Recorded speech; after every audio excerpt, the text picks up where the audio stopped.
Hi all, my name is Lauren Parmenter. I'm a consultant with Lissus Financial. Today's webinar will be an update on the EU AML policy development, which David has kindly offered to give us.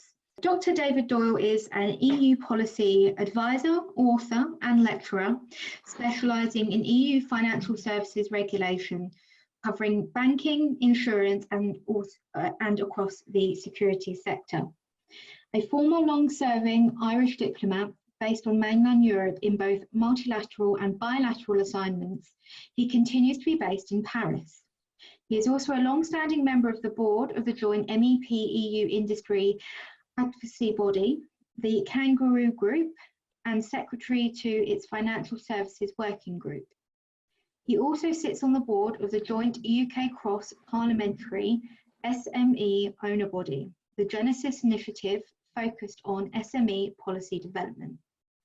Dr. Doyle is also actively involved in the Transatlantic Business Dialogue, otherwise known as TABD, and acts as a EU policy expert on the European Council on Corporate Governance Conference Board, and has also co-chaired the joint City of London Cooperation Paris Europlace Accounting Working Group. So thank you very much for your time, David. With your permission, I will hand over to you. Thank you, Lauren, for those words of introduction, and greetings to you all. I guess I should start with the usual protocol that you're all keeping hopefully safe in these very challenging times we're going through.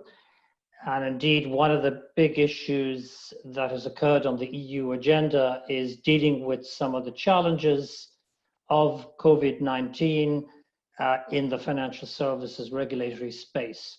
Now, today I'm going to focus on just one aspect of this, and that is the anti-money laundering policy development side of things.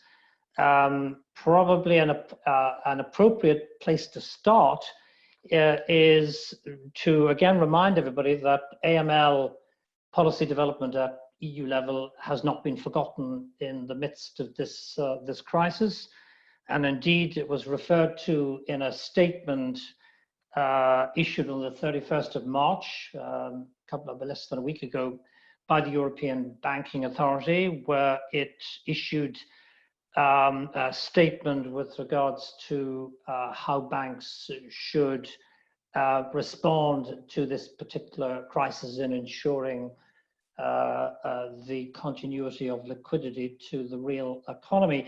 And in their last statement, they do urge, and I quote, the AML CFT authorities in all countries to share information on emerging AML CTF risks in this time of heightened vulnerability.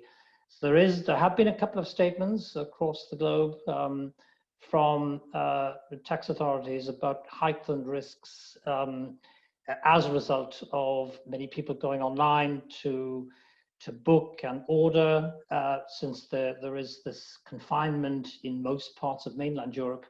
And there is a concern that this could lead to a heightened level of risk in terms of money laundering. So my first slide, perhaps, which I would ask, here we go, is, as I say, going to touch on the EU regulatory agenda with regards to AML. Let me start by making a couple of very general, now well-documented points with regards to the EU AML strategy. First of all, taxation at the EU level is and always has been strongly related to national sovereignty. And if the truth be known, tax policy per se, and by association, anti-money laundering policy tends to remain a national state prerogative. This was one of the factors that was indeed raised by people in the European Parliament and the Council. And there have been attempts, as this slide shows, to bring EU tax policy into a wider qualified majority voting structure rather than based on unanimity, which it is at the moment. which would embrace important issues like financial taxation, transaction tax, and the digital services tax. So far, this has not gone very far in its evolution, but that is it was, at least before this particular crisis, an attempt by members of the European Council to change the voting patterns, to give the EU more direct, as it were, oversight and, more importantly, policy development capacity to be able to not alone develop AML policy, but also to enforce it. The current, any current initiative with regards to taxation is taken by Council, now 27 strong Council, following a proposal from the Commission. The European Parliament has a consultative role, which doesn't stop the MEPs, of course, from expressing quite widely their views and their concerns, something which we'll talk about a bit later. Some of the big issues that have come to the surface in the last couple of years, even before some of the AML concerns in Europe in the banking sector, was the late transposition of the now 5 separate anti-money laundering directives, the more recent one, of course, being version 5. There have been at least anecdotal evidence to suggest that some member states have been very slow in transposing these directives into national law. Part of the problem, of course, is that these are directives. Therefore, member states tend to seek the advice and consult widely the stakeholders before introducing and sometimes amending these directives, and that, of course, takes time. There's also been a recognized notable absence of harmonized oversight rules across the EU and a lack of effective application of the directives. And again, because of this lack of an independent, centralized supervisory body that can intervene and force and empower member states to take the necessary action, this particular problem of a less than harmonized approach to application of existing rules still exists. Now, what is also perhaps challenging is the various roles of the EU institutions. The EBA, European Banking Authority, based in Paris, its role, it continues to be one of issuing opinions, recommendations, guidelines on the exchange of best practice, which it does very well. It does not have powers of enforcement in terms of compliance, and attempts in the last couple of years to vest more powers with the EBA did not receive full support of the 27 new member states. Therefore, it cannot supervise individual financial institutions. There is also a seemingly large separation between different national competent authorities and the likes of the EBA, EIOPA, and ESMA, which can lead to sometimes confusion in terms of cooperation and information sharing. The fundamental, therefore, issue as we stand today, and this was recognized back in 2019, is that anti-money laundering policy development and responsibility lies, and its enforcement lies with the member states individually. As far as the European Central Bank is concerned, the central bank that supervises 115 single supervisory mechanism accredited banks in Europe, they are also perhaps hampered by the fact that that AML supervision is not considered to be a business is considered to be a business conduct issue over which the ECB has limited powers, and that given that AML and enforcement is not a prudential question, the ECB cannot intervene. Back in July 2019, there was a significant AML package proposed by the European Commission, which is in the public domain, which was sent to the Council and the European Parliament, in which it identified a number of the key deficiencies that needed to be addressed in any future comprehensive AML policy development, particularly in the area of financial services. And a lot of the issues that we've already mentioned, the inadequate application of rules for professionals was cited by the Commission, banks, accountants, lawyers, custodian wallet providers, etc. Inadequate supervision by national competent authorities and the functioning of the financial intelligence units, which are set up in each member state. Insufficient cooperation was cited by the Commission with regards to national competent authorities within member states at FIU, supervisory and law enforcement agency level, whether it's customs or tax authorities, both now at national but also at cross-border level. And a legal framework, as I mentioned already, that's strictly based on directives. In other words, we have a minimum harmonization approach to policing AML work in the financial services sector, which results in what the Commission described as 28, at the time, back in 2019, 28 different national frameworks. And of course, added to this, the Commission believed that the fintech developments, although very welcomed in terms of rendering the financial sector more efficient and offering more cross-border means for citizens to invest, also creates what the Commission described as risks for criminals to launder the proceeds of their illicit activities, end of quote. The proposal or the package last July ended up by concluding whether some of the AML tasks should not be vested with an EU body which would be able to create and support a coordination mechanism for FIUs in particular. And they ended by saying this may be needed. This would seem to be one of the key outcomes of the Commission's July AML package.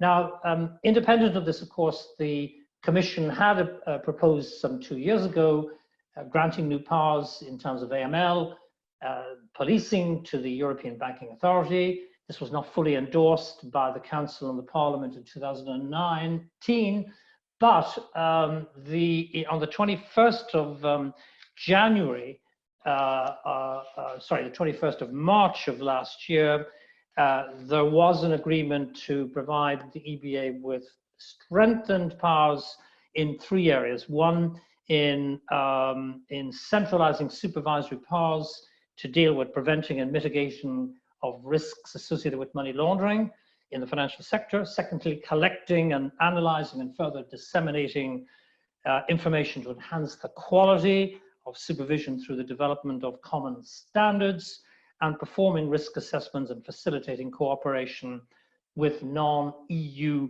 countries on a cross-border cases. It did help, I think, to clarify and enhance some of the guarantees that action could be taken immediately when anti-money laundering rules are broken at national level. But clearly, as I said already, the EBA did not get the full powers they originally, or that was originally foreseen.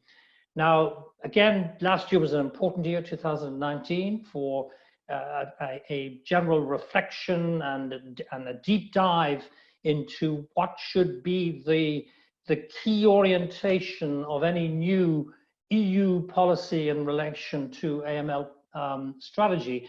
The Council, representing the then 28 member states, issued its own opinion on this, pointing to beneficial ownership or identification thereof being a key priority. They also underlined the need for swift transposition of all of the AML directives, their effective implementation and application. They also called upon the European Commission to assess and evaluate possible restrictions of existing EU laws governing exchange of information and cooperation. They also asked the Commission to consider a coordination and support mechanism on cross-border work associated with the FIUs, and to give priority to the financial sector through which most of the financial transactions, of course, transact. And perhaps more critically, for the first time ever, Council also asked the European Commission to review conferring AML powers to, I quote, an independent structure and direct powers vis-a-vis certain obliged entities chosen by the EU body, taking into account cross-border aspects, end of quote. This was the first reference to a notion that we may need to think outside the box and look at creating an independent, centralized AML EU agency with powers of intervention and policing of compliance. The same year, in September of 2019, the European Parliament issued a resolution, a fairly comprehensive resolution, picking up on much of these issues as well, but saying that they were deeply concerned about the lack of implementation of at the time, a large number of member states who had not implemented and applied or implemented even the fourth anti-money laundering directive. It welcomed the European Commission's decision announcement to start infringement procedures against those member states.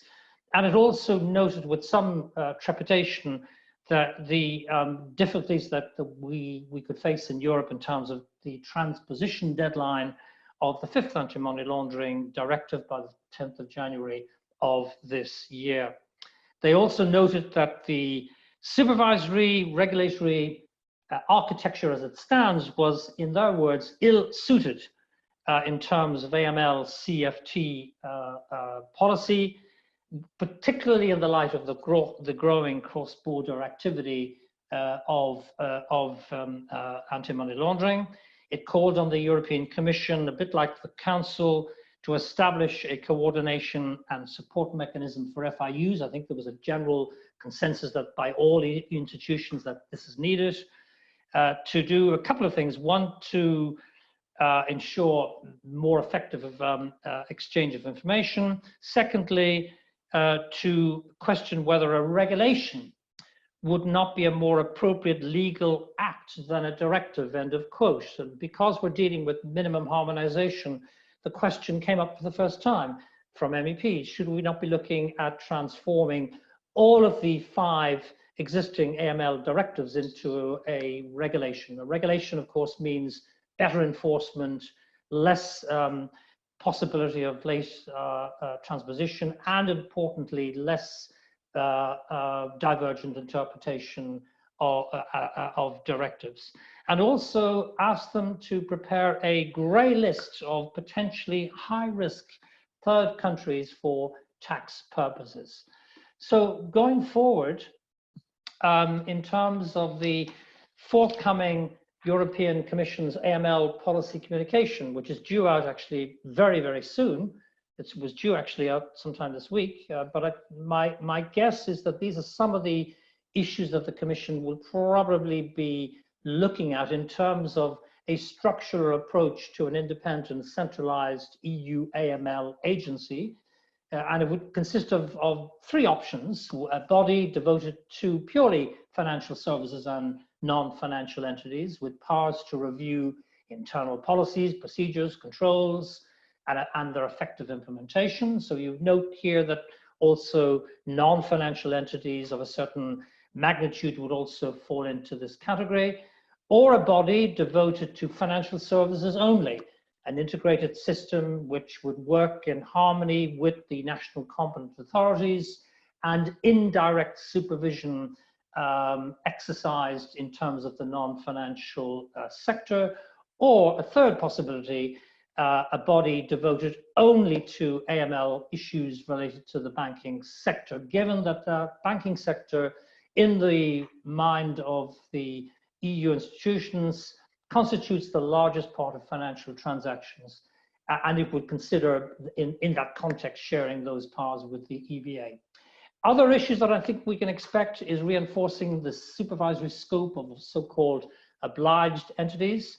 Now, already we know that under the fifth anti-money laundering directive, cryptocurrencies, crypto exchanges are now regarded as obliged entities with a requirement to perform customer due diligence procedures and file suspicious activity reports. We could see perhaps a reinforcing of this vis-a-vis the existing obliged entity scope. Secondly, entrust a cross-border dimension to the FIUs, and this has been a perennial request and call by both the Council and the European Parliament, but the Commission may consider entrusting this to Europol, which is a separate standalone agency in Europe that would report on suspicious transaction reports and other information relevant to AML questions and the financing of terrorism. And last but not least, third countries. And the Commission, I think, would probably reiterate what is already enshrined in the fifth anti-money laundering directive, which requires an autonomous capacity to be built up over a period of time to identify those third countries. In other words, third countries are those non-EU member states, regardless of where they are, that present strategic deficiencies vis-a-vis the 27 EU transactions or business relationships going forward. In terms of, sorry, I'm afraid I've lost the, can we go back? Thank you, thank you. So in terms of the steer ahead in terms of policy development, I've already mentioned the communication, which is due out any day now from the European Commission. The European Commission will be proposing, on the basis of this, an AML legislative package, I believe, in the first quarter of 2021, based on the above EU EEC communication. In addition to this, in parallel with this, the Commission is also going to propose a separate cryptocurrency legislative package, which will include AML CFT aspects, which is due out in the third quarter of 2020, this year. I think it will be largely based on the FATF recommendations and possibly the very useful and helpful FSB opinion on this question, which came out in, I think, mid-2018. And clearly the key proposal will be this creation of a centralized anti-money laundering agency with supervisory powers. There's also talk about updating the risk assessment models, which underline much of the current key risk indicators. This is something that has been mentioned many times in the past. The key risk indicators need to be perhaps updated, strengthened in terms of the European, in terms of what has already been mentioned by the European Parliament's resolution of last year, which, by the way, criticized the existing risk indicators used by financial institutions. The development of perhaps sharper risk indicators, including high ownership concentration, a large part of the deposit base coming from non-resident clients, and a large share of deposits made in non-euro currencies. And in parallel, the Commission perhaps might also be looking into a three-pronged approach to reinforce the whole AML supervisory framework, committing itself to further development of guidelines, best practices with, of course, the EBA, which perhaps don't need any legislative changes, strengthening the AML supervisory framework by entrusting the EBA with new powers, over and above, of course, what has been mentioned in terms of the creation of a centralized independent AML agency, and conducting, and this is pretty fundamental, conducting a fundamental review of the AML supervisory framework,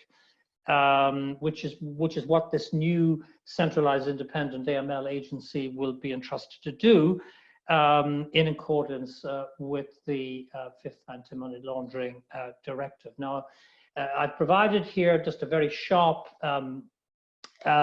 but very summarized form of what the fifth anti-money laundering directive contains. Let me just summarize what I see as the most important issues. Clearly, the introduction of the fifth anti-money laundering directive covers new regulations and due diligence procedures for cryptocurrencies that I mentioned, for crypto exchanges, prepaid cards, the use of high-value goods, including art and precious metals, enhanced ultimate beneficial owner rules, and dealings with individuals from high risk third countries, amongst other changes.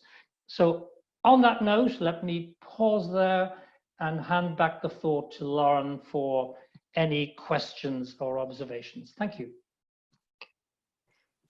Thank you very much, David. So we're going to open the floor up to anyone if you have any questions at all. You can either, I believe, submit those questions through the Q&A tool or the chat. Either way, any questions are welcome. David, I don't know if you wanted to leave it a couple of minutes, let some of the questions come in, and we can then let people speak, if that works for you. It does, thank you. No problem. So David, I've actually had a couple of questions come in already. I think we must have quite a keen audience this afternoon. Yeah. The first question I would like to ask is, how likely is COVID-19 to affect the EU's AML policy agenda? Yeah, I think I mentioned on the outset that the AML CFT agenda was given prominence in a couple of statements notably from the European Banking Authority on the, what day was this? Some 6 weeks ago, when it issued a statement to encourage national competent authorities to take a more flexible approach to the compliance of existing bank regulation, notably the CRD4 and the CRD5 due to come into place. But it also urged national competent authorities to be vigilant in respect of the increased level, the heightened level as they saw it, of money laundering risks that could occur as a result of so many people going online, both citizens and corporates going online and transacting perhaps much more actively. I'm sure if you look at the data, the traffic in terms of financial transactions has probably increased multifold since the confinement on mainland Europe, and there is a concern that this could lead to risk. So yes, it has not been forgotten by the regulators, and I think post COVID-19, as we emerge from this with a much more accelerated pace of virtual conferences and much more working from home and more online transactional activities, AML compliance will be, I think, of heightened experience. No doubt the Commission in its communication will refer to this in the coming days. Mm-hmm. Okay, thank you so much, David.